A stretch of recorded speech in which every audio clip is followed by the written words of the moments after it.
Published, 7:53 Eastern Daylight Saving Time, the 13th of May 2018. Updated, 6:46 Eastern Daylight Saving Time, the 14th of May 2018. Though it is not the oldest investment trust, an honor bestowed upon 150-year-old foreign, yet it has only done so through being willing to adapt and change with the times. Some 137 years ago, the trust was launched with a mission to raise finance to build railroads across the U.S.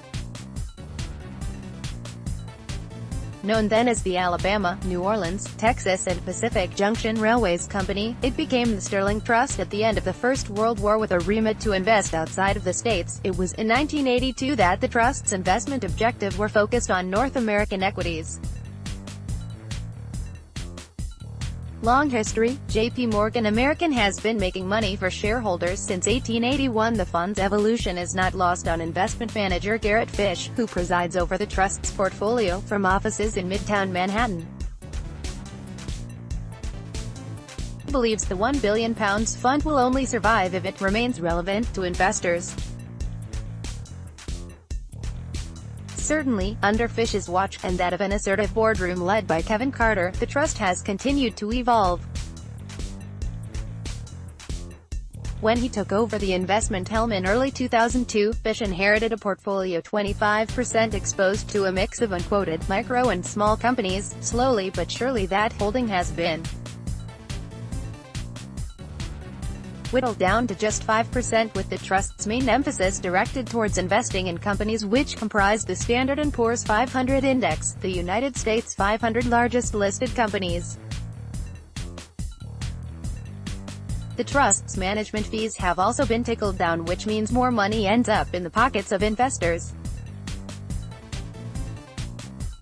In October last year, they reduced from 0.52% annually to 0.33% on the trust's first £1 billion of assets, with a lower fee of 0.25% on any amount above that figure. Once other fees are added, the annual total is 0.55%.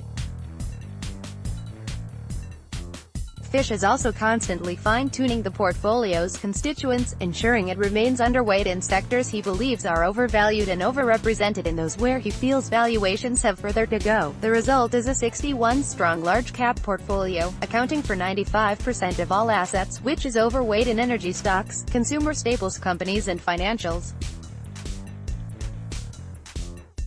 Bank of America, Citigroup, petroleum refiner Valero and Walmart are all key holdings.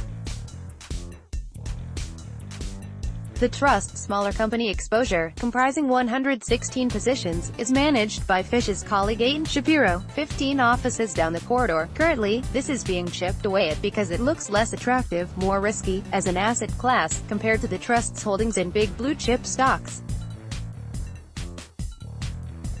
While Fish is a fervent believer in the dynamics of the stock market, and holds little cash in the trust, he is long enough in the tooth to accept that at some stage there will be a correction. Only 2 times previously has a market lasted longer or nearly as long as the current one, those ending in the Great Wall Street crash of 1929 and the bursting of the tech stock boom in March 2000. I have no idea what the trigger will be, he says.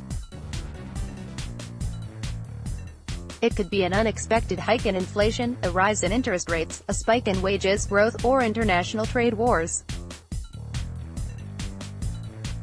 If you go by previous corrections, it could result in equities falling peak to trough by some 14%. Despite this negativity, Fish says his modus operandi will not change.